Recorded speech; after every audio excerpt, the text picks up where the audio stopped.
Not anymore. Canberra Raiders have had an underwhelming start to the season. They've notched up just 3 wins through 8 rounds. Gents, is the Raiders' Premiership tilt unravelling before our eyes? Well, it's not in good shape, and it's amazing to think what we're in round 9 this weekend and they're playing Newcastle, and it's a crunch game for both those teams. They're both on 3 wins, and they both need to win that game. And look, things aren't going well. I mean, they've got injuries, they've got motivational issues, they've got rumours about players wanting to go home and wanting to go here and there and everywhere. So Ricky needs to get things sorted there, because it's in danger of unravelling. There's no doubt about that. Do we? No one understand the backstory to the George Williams homesickness? I mean, he's genuinely homesick. Yes. His partner is pregnant, and there's been a talk, obviously, about going home and all the rest of it. And the Raiders have spoken to him and said, mate, we fully understand the situation, and you'll get all the compassion we can give you, but you're not going home. And he apparently has received that pretty well. But there's also the potential that if it doesn't sort itself out, and we've got this COVID situation in the world at the moment that is preventing his wife's family from seeing her family, and then this situation. So the Raiders understand that, but if they could get the right replacement, then they might have a different view on releasing him. But what's the right replacement? And I had that conversation with Ricky today in respect to the Dragons a couple of years ago when they allowed Gareth Widdop to go home. It crucified them. Yeah, really. And they went and signed Corey Norman for huge money, and it caused problems that ultimately led to the demise of Paul McGregor. Well, it's interesting you mentioned Gareth Widdop, because he's a player. He's a piece of this puzzle, because Warrington, I believe, have approached George Williams' management and basically said, look, if Gareth Widdop goes, we'd like you to come to Warrington. I think Gareth's been offered to just about every NRL club there is, and no one's taken the bait yet on Gareth Widdop. So, I mean, that's, the Gareth Widdop situation's played a part in all this as well. Because conversely, if George Williams stays, he can't get home and he's unhappy and it affects his performance. Well, I can tell you, if the Raiders are going to get their season back on track, they need this bloke to be at his best. I think that now that the Raiders are aware of the situation, that they'll put a little bit of work into just trying to get his spirits a little bit higher. Mental and emotional state and that's all improved. it is. Look, he certainly was happy when he got out here for a period, and the COVID situation that we spoke about has all contributed to the circumstances, because there's also that feeling, because of COVID, you probably weren't going to go home, but the fact that you can't makes you sort of yearn for it a bit more. Doesn't help when you're not winning either. Yeah. Well, I'm going to take you a disgruntled or a homesick halfback and raise you a disgruntled wife. Yes. So Kirsten Tarpanay, the wife of Joseph Tarpanay, posted on Instagram earlier this week something to the effect of that Ricky Stewart is not managing his interchanges all that well. You can read it for yourself, emojis included. How has he managed this situation, Ricky, since it happened? There was a bit of talk going around this morning and late yesterday that there'd been a bit of a confrontation between Ricky and Joey Tarpanay, but I spoke to Rick about it this morning. He said not true. So nothing was said. There had to be. Surely there was. I think it was addressed in a team meeting, and again they had another meeting. I think it was Brett White and Ricky had a meeting with Joey this morning, and that was just about the football side of things. And of course, Ricky's not happy with the way they're playing. Like, they're not winning the football games, and he's upset with that. But if your wife gets on and does that, what do you say? He went into a meeting yesterday with the entire team there, and he said this club is bigger than one social media post. And the whole message that gets driven out of Canberra is that the club is bigger than any individual. Yep. And the message to Joe Tarpanay and to also Josh Papali'i is, you guys need to get your house in order, because you haven't been playing well. And while you've got to admire the devotion of a wife, sticking by her guy, the fact is he hasn't been playing well. And that was what this morning's meeting was about. So, mate, get your footy in order. You'll get some time on the field.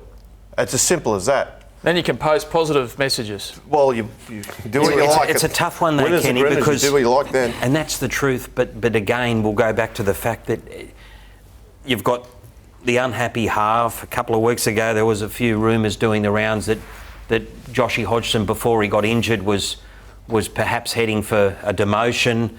Then you've got Tarpanay, and it's just like you said. Everyone has to start pulling as one. Well, Papa Lee came in actually and declared he's ready to go after his week off, so he's back, been picked in the side, and he's ready to go. So hopefully we see a rejuvenated front rower out there for the Raiders this weekend. Is there an awkward situation looming with Tom Starling and Josh Hodgson? Well, it's an awkward situation already there. I got a phone call just before we came on air that Josh Hodgson apparently 2 weeks ago told Ricky and his teammates that he was standing down as captain. Now that ties in with the conversation I know another journalist had today with a senior official at the club, was talking to him about Josh Hodgson and basically said to him, he's your captain, and the official said to him, no, he's not our captain. So, I didn't get the chance to check that before we came in here. I've got to stress that. But I'm told that 2 weeks ago, Josh Hodgson told the players and Ricky Stewart he was standing down as captain. Yeah. So, that's part of a wider issue now with Josh Hodgson. We see the Broncos have internally discussed Josh Hodgson as a potential recruit. I don't think that's progressed anywhere. I think that was merely a conversation. There's been no approach to Canberra about Josh Hodgson from the Broncos, or as I understand it, his management. But this is moving pretty quickly, and lots happening there. The captaincy thing is huge. When you consider their other captain, Jared Croker, has gone off social media because he has been berated by fans. So he's not in a He good went off way. social media 2 weeks ago because he was getting hammered by fans of the club. So, the two captains at the moment are under the gun. How many cracks have you counted so far? That's about half a dozen. Yeah, it's not good. No. It's going to be interesting to see how they manage it and how they get through it. Yes. Because the immediate, we all went in this season think the Raiders were a definite premiership chance. 8 rounds in, we're starting to question that a little bit. This guy has to be part of the solution this year. We said it 2 weeks ago. Tom Starling's If the been playing Raiders well, are to I win get the that, comp but you want this the two year, of them. and regardless of if you say the stats at the moment are better with Josh Starling as the starting 9, if the Raiders, for mine, are to go deep into the semis, it's with Josh Hodgson playing his best football. In 2019, he was the most influential player in the competition. Yeah. He really was, and he's had so many some people were saying he was back-to-back as good bad as Cam injuries. Smith at the time, He weren't they? was, Yeah. and he can still be. He's not past his prime. He just needs time on the field. This is where it's a little bit disheartening to hear this, because he is such a good player, and you've seen it time and again over the years. These champion players don't write them off too early. No. It's been easily forgotten how good Josh Hodgson is at the top of his game. Oh, he's one of the best. Now, our Subway team selections this week are out of Canberra. PK's already mentioned it. Josh Papali'i is back. George Williams has been named for the Raiders despite having to pull out of the game last week, and still no Jared Croker or Josh Hodgson. They sit on the sideline. So who's in better shape this week, Canberra or Newcastle? Oh, I think Canberra probably, because they've still got their, Newcastle don't have Mitchell Pearce, which I think hurts them more than the absences Canberra have got. Canberra still got Jack White, and they've still Blake got Green sidelined, isn't he, with a broken rib? Blake Green. Yeah. They've still got Blake wasn't playing great, to be fair, but they've still got George Williams. They've still got Jack White in Canberra. They've got Papali back, so I think Canberra's in a better position right now. But and they're in upheaval, Canberra, but at least they know what the problems are. Whereas poor Adam O'Brien, he's got to sit there and try and figure out how he gets his engine started up there. Like that, there's something missing at Newcastle that they're still trying to figure out. No, I would agree. Difficult question for you to answer, possibly. You read the Kirsten Tarpanay Instagram post and think what? There it is. You can think again. She's got a point. I mean, he is an international player on the bench for 50 minutes. I mean, it's studying the facts, you think. What about the rubbish stuff down the bottom? Oh, yeah. Look, I mean, it's the world we live in, isn't it? It comes with it. I think it'd make for an interesting week at training if there's any larrikins around there that can, read a room and read Ricky and read Joseph, and possibly a few little jokes. I guarantee in our team that would be in the WhatsApp for about 2 weeks, just for a G-up. Yep. Yeah, for the boys, just make sure I understand. Or if you were coming off the bench that week, just after the team meeting's finished, just say, "Oh, excuse me, Ricky, just a quick one. Do I go to you for the interchange plan, or to the wife?" You'd be doing that if things had been sorted. I think, to be fair, too much has been made of this story. I think it's a little bit of a nothing story, and that's why I think you'd make a joke of it. So as senior players, you go back into an environment after something like that and just try and make light of it. What about if one of your wives said that? What would the conversation be on the drive My wife home? would probably say that, to be fair. She thinks highly of you as What a would player? your conversation be like? Doesn't want to see you on the bench. I don't. We'll not go there. Everyone's different.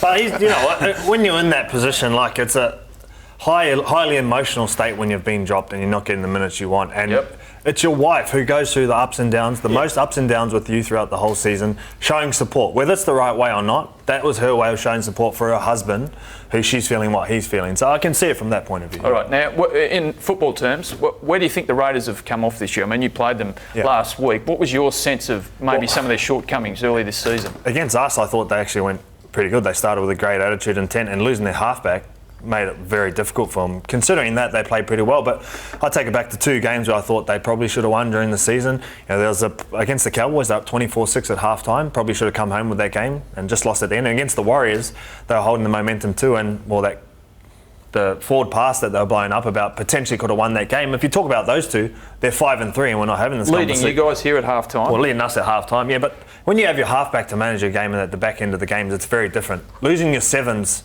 like I know Whitehead's a good player in that, but you're putting a back row in at halfback to manage your game, and you don't have a typical hooker there who normally manages your game as well. So they're Raiders at their best. They've got Nickel Cookster at fullback, Whiten, Williams and Hodgson, and they only had Whiten there on the weekend.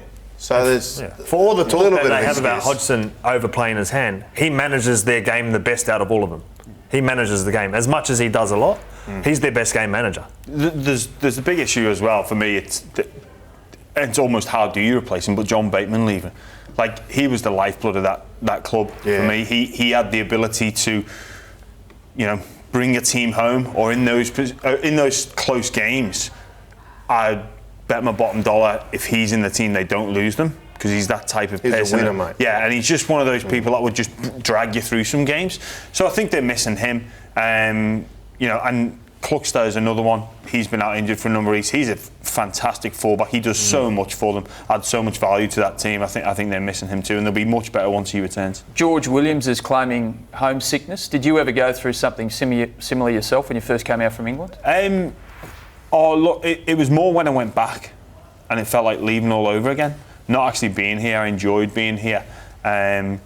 It's a funny one with George, because if I'm right in thinking, I think his dad lives in Perth as well. So, for him, maybe it's his partner. I'm not sure, but I think, like you said, with the whole COVID situation, sometimes when you can't go home, and when it doesn't look like there's light at the end of the tunnel anytime soon, especially, it can make it difficult. And when you, especially, George and his partner being English, things are starting to pick up back there now, and there's a bit more of a social aspect to things back home, so it's looking a bit rosier in England, and people are starting to do things, and I totally get it and understand it.